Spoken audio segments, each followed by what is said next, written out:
Hallo und willkommen in meiner Schmiede. Auch diesen Monat geht es mit meiner Imperiumsarmee weiter, die es in die frühe Neuzeit verschlagen hat. Thema des Videos sind die Rondagire. Schwertkämpfer, die als Teil der Tertius, die ich im zweiten Teil der Reihe erklärt habe, an der Seite von Pikenieren und Musketenschützen gekämpft haben. Bei den Landsknechten habe ich leider keinen Hinweis darauf gefunden, dass sie auch Rondagire eingesetzt haben, aber das Konzept der Tertius wurde schließlich in ganz Europa kopiert und aus diesem Grund kommen sie in meine Imperiumsarmee hinein. In der mischen sich ja schließlich Fantasy und Historie. Außerdem finden auch so die Schwertkämpfer Verwendung, die ich in der Sammlung übernommen habe.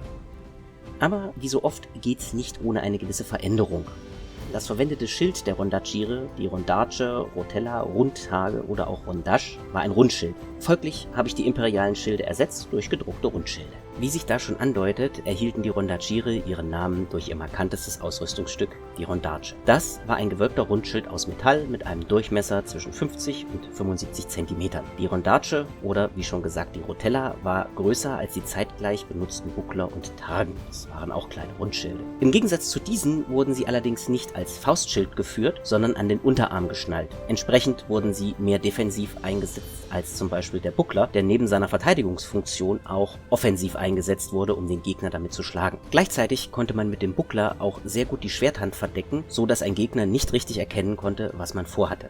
Ein kleiner Ausflug jetzt am Rande. Den Begriff Swashbuckler kennen sicher einige von euch. Das ist die Bezeichnung für die draufgängerischen Roman- und Hollywood-Helden, vor allem in den 30er bis 50er Jahren. Die etwas Älteren erinnern sich bestimmt noch an Errol Flynn als Piratenkapitän oder Robin Hood. Auch die drei Musketiere fallen in diese Kategorie. Ein aktuelleres Beispiel dafür dürfte wahrscheinlich Captain Jack Sparrow sein. Der Ausdruck Swashbuckler selbst geht auf die Tudor-Zeit zurück, in der Schwert und Buckler sehr populär in Duellkämpfen waren. Es setzt sich zusammen aus Swash, was eine alte Form von to swagger ist, was so viel bedeutet wie stolzieren oder herumspazieren, und eben dem Wort Buckler für das Schild. Wer das Ganze ein bisschen genauer hören möchte, dem empfehle ich das Video Weapons That Made Britain von Mike Loads. Der erklärt nicht nur, wie der Schild eingesetzt wurde, sondern er macht es auch noch vor.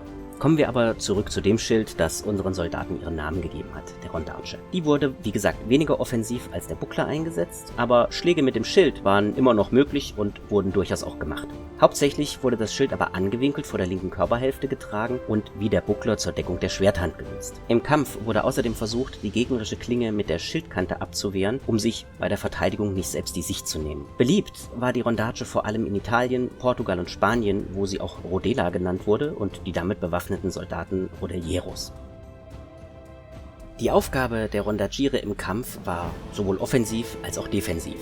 Sie waren für den Schutz der Front und der Flanken der doch sehr unbeweglichen Formationen aus Pikenieren und Musketieren verantwortlich. Außerdem sollten sie auch die Pikeniere mit ihren Schilden vor feindlichem Musketenfeuer schützen. Zusätzlich konnten sie während einer Feuerpause die Piken der feindlichen Formation unterlaufen und so die feindlichen Soldaten in den Nahkampf zwingen. Das stellte für Pikeniere ein wirkliches Problem dar. Diese hatten zwar eine Seitenwaffe, den sogenannten Katzbalger oder auch Landsknechtsschwert, das ist ein Kurzschwert von 50 bis 55 cm Länge. Allerdings brauchten sie beide Hände für die Pike, die man in einer engen Formation auch nicht mal ebenso fallen lassen konnte. Aber selbst wenn das möglich gewesen wäre, so hätte der Kämpfer keinen Platz gehabt, um sich richtig zu bewegen und dem Feind auszuschweichen, geschweige denn ihn in einen Schwertkampf zu verwickeln. Hatten sich zwei Pikenformationen dann aber ineinander verkeilt, krochen die Rondagire oft unter den Piken hindurch und erstachen ihre Gegner von unten. Was bedeutete, dass man es im Grunde mit gleich zwei Feinden zu tun bekam.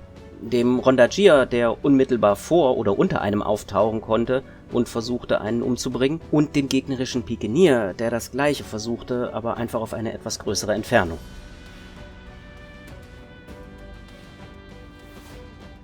Mit den gleichen Problemen hatte übrigens auch die makedonische Phalanx zu kämpfen, und das war ja nun weitaus früher. Hierzu muss allerdings auch gesagt sein, dass die Phalanx noch etwas unbeweglicher war als ein Gewalthaufen aus Landsknechten. Flanke und Rücken der Formation war, wie bei den Landsknechten, die verwundbarste Stelle. Hinzu kam außerdem, dass die Sarissen, die Piken, zwar eine größere Reichweite hatten, die Fähigkeiten im Nahkampf aber nur sehr begrenzt waren. Gelang es nun einem Gegner, die Flanke oder den Rücken der Einheit zu fassen zu bekommen, dann war sie praktisch wehrlos. Besonders die römischen Legionen nutzten diese Situation aus. Die Manipeltaktik ermöglichte es relativ kleinen Einheiten, in Lücken der feindlichen Schlachtlinie vorzustoßen und den Gegner in den Nahkampf zu zwingen. Hier waren die Makedonen dann ähnlich wie die Landsknechte in der gleichen Situation. Sie kämpften in einer engen Formation, die wenig Bewegungsfreiheit zuließ. Und wie auch bei den Pikenieren kam es dann wieder auf die Fähigkeiten im Kampf Mann gegen Mann an. Im Fall der Phalanx kam dann allerdings hinzu, dass sich diese Formation dann aufzulösen begann.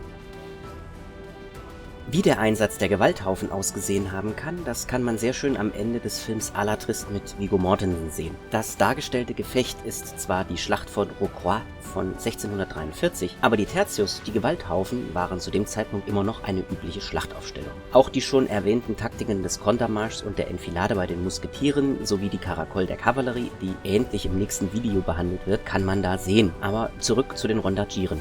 In dieser letzten Szene rücken die feindlichen Pikeniere mit gesenkten Waffen aufeinander zu. Sobald sie in Reichweite sind, beginnen die Pikeniere einander mit ihren Waffen anzugreifen, während sich gleichzeitig Kämpfer beider Seiten unter den Piken hinweg auf die feindliche Formation zubewegen und die Gegner niederstechen. Was dabei sehr deutlich wird, ist, wie wenig Bewegungsfreiheit ein Soldat in dieser Formation hatte. Ich habe euch auch einen Link in die Infobox gepackt, weil es ist eine Sache, das zu beschreiben, aber eine ganz andere Sache ist auch mal zu sehen. Der Ausschnitt aus À la Triste hätte wahrscheinlich besser zum Video über die Gewalthaufen gepasst, aber er ist mir schlicht und simpel nicht eingefallen. Aber wie heißt es so schön, besser spät als nie. Und wer von euch gerne mal Viggo Mortensen in einem Mantel- und Degenfilm sehen will, dem kann ich diesen Film auch nur empfehlen. Die Handlung ist manchmal aber ein bisschen unverständlich, weil der Film eine Buchreihe zusammenfasst und nicht nur ein einzelnes Buch.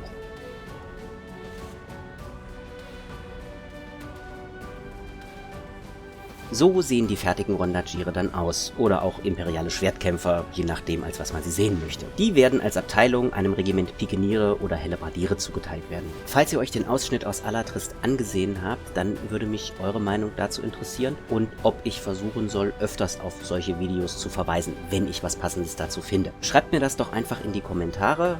Lasst mir natürlich ein Like da, wenn euch das Video gefallen hat, oder läutet die Glocke. Eben alles, was ihr so von YouTube kennt, und bis bald in meiner Schmiede.